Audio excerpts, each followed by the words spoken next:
Friends.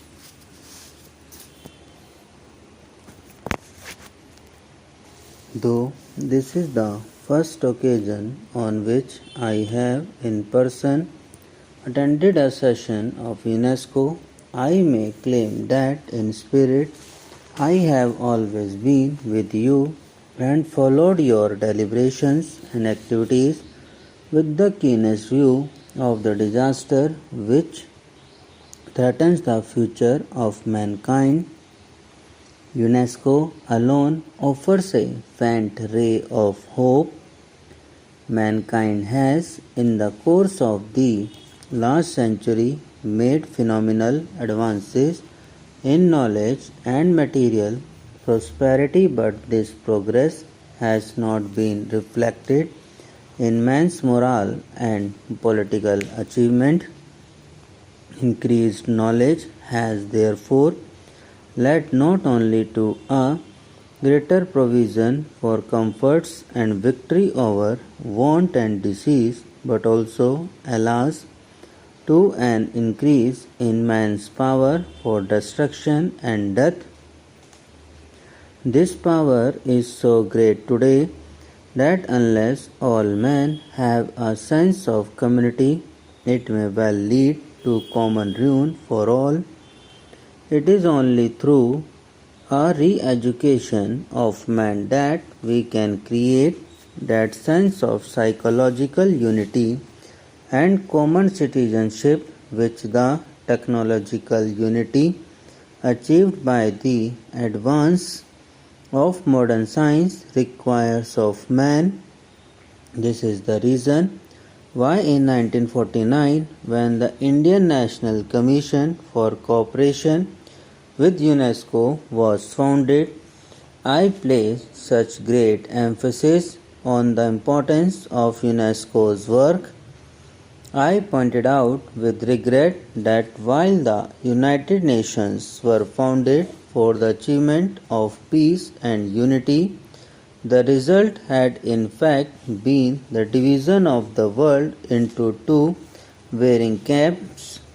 It is true that some progress has been achieved here in place of a multitude of nations each struggling on its own. The United Nations present a picture of two solid blocks array one against the other.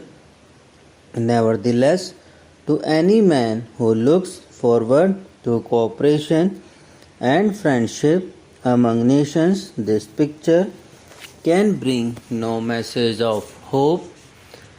It seems that the only hope lies in UNESCO, which asks to achieve unity in the field of education, science, horticulture, even among those who are politically divided. I feel that if UNESCO could different nations achieve its objectives and create understanding between different nations on the cultural plane, there is hope that within time the cultural understanding would make itself felt in the economic and political fields also. In the course of the last 2 years, my hope in UNESCO and my apprehensions about the United Nations have both increased. It is true that UNESCO is barely half a dozen's year old, but these few years have been of immense significance for the future of man. This period has revealed fissures in our political and intellectual attitudes, which, unless they are checked on time, may well involve the whole of humanity in one common run. It is therefore necessary that we should attempt to evaluate what UNESCO has done during these turbulent years and survey its past achievement so that we can map out with greater confidence the course of its future action. The aim of UNESCO is to bring nations together, though education, science, and culture. Ever since its foundation, UNESCO has yearly passed resolutions and adopted programs to achieve that end. One of the greatest achievements of UNESCO has been to help frame a new and universal Declaration of Human Rights, which has since been adopted by the United Nations. Similarly, in the field of technical assistance to underdeveloped countries and the restoration of educational and cultural facilities in the war devastated countries and in the exchange of persons and ideas between different nations, considerable progress has been achieved. Even more important is the project which UNESCO seeks to adopt for the provision of fundamental education to immense areas of the world as yet without adequate facilities. It is a sad reflection on our civilization that almost 3/4 of the adult population of the world are still unlettered. Literacy and ignorance directly contradict all our professions for the rights of man and constitute a threat to universal democracy, peace, and progress. I should like to congratulate UNESCO upon its realization that it is only by improving the human material through education in the less fortunate areas of the world that prospects of world peace can be secured.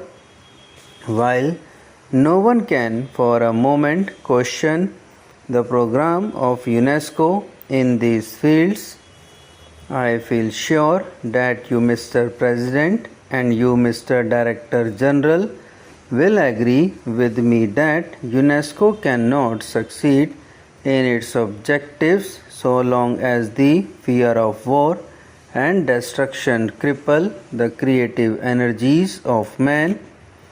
Unless this threat can be averted, all our efforts to advance education, science, and culture seems a mockery.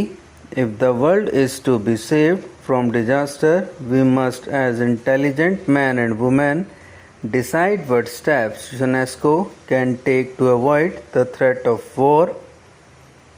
It will not do to say that the question of war and peace are primarily political and do not concern UNESCO, which is a body devoted to the advancement of education, science, and culture. That cannot be so always as much